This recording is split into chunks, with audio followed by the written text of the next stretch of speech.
elements of the kind of rules of the game, but put in here. Anyway, I blame it also on the topic because the topic itself is very hot. I'm very glad to be here, and thank you very much. We are very pleased to do this together with Uruguay, and we share many of the views. In fact, all you said is subscribed to. We're very glad to be there. Unfortunately, I just got a message when I sat down here now that I need to leave a little bit earlier than I planned to. I apologize for that, because I would have loved to be part of the panel discussion and listen to that. But unfortunately, I'm leading a delegation of about 20 people, and some of them have never been to New York before, they've never been to HLPF before, so we have some homework to do. And it falls upon me to do it until my boss comes on Sunday. Anyway, allow me to put this a little bit into the context. I think the theme that we are talking about today, is it possible, can fiscal policy be transformative? I think it's one of the hottest themes that we can discuss. The agenda is applicable to all of us, also to Norway. We, when the Millennium Goals came, were encouraged to point at others. We like to point at others. This agenda points at us. And the biggest issue we have had in Norway is to make that sink in the government. We are pre-programmed to think of Africa, South America, Latin America, Asia. When it comes to this issue, we are in the same boat. Definitely. That's why it's relevant. In a way, the Millennium Development Goals try to mend a long-time development paradigm saying the different is wrong. Becoming like us is the solution for these countries. That was rubbish, of course.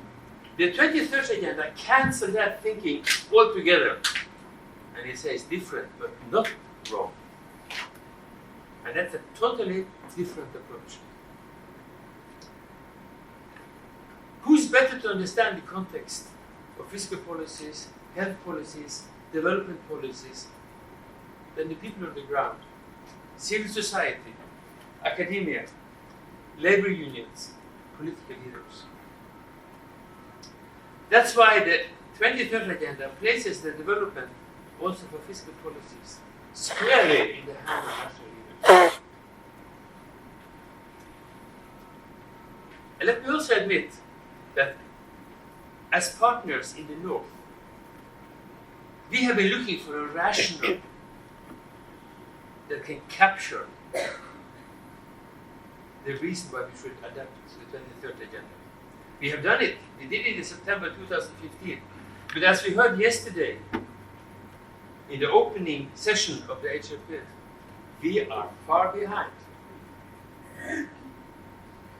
There seems to have developed a distance between words and deeds. So we are seeking a rationale for why we should. And climate is one, definitely. But I wonder if not this event, and the theme of this event, and I'm very proud that FES is doing this. I worked with FES for many years when I was in Africa. I know the organization. You are everywhere, by the way. I found out quite early. I wonder if that theme here is maybe the most fundamental theme we can talk about. Inequality cannot be solved by money. It is solved by politics.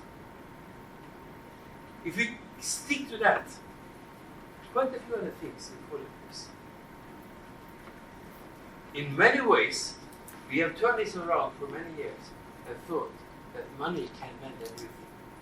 And that's why we are a little bit cautious about the billions that people are crying for now to implement the agenda. We heard it yesterday too. Money is important, but it does not create change unless the politics is right. And fiscal policies is politics at heart. Now, that was a long introduction, but I'm not going to speak that much more. Anyway, you posed some questions. And let me give you some examples from Norway, because Norway is a small country. We have only 5 million of us about, and we live on a very long country up in the north towards the sea, and that has given us some advantages. But I think there are 3 issues that have been very important for us in defining the political building blocks of our fiscal policies. One is good macroeconomic management. Those of you who remember the PRSP era, anyone who remember the PRSP era? At least 1, 2 down there, very good. So look, PRSP came in the 90s. And you know, it opens a new debate in our partner countries about macroeconomic policies. Not that the countries haven't talked about it, but it kind of opened the book, and you got an insight we had never seen before. Macroeconomic policies sounds terribly boring, but it is the heart of the whole thing. If that's not on the agenda, many other things will fall. In Norway, we also have a flexible labor market. We have a very strong cooperation between the employers and the employees. And in this delegation to this HLPF, we have representatives both from the labor unions and from the business community and the business organizations, trying to present both sides. And the tripartite agreement we have in Norway about the labor market is probably the most important thing that has come about. There is also a social security system and so on. And you know that Norway has grown radically fast because of the petroleum sector. We cannot deny that. When the oil price went down a couple of years ago, suddenly we started to think about cutting our aid budget. You know, we are so dependent on oil. When the price came up, the money for aid also went down.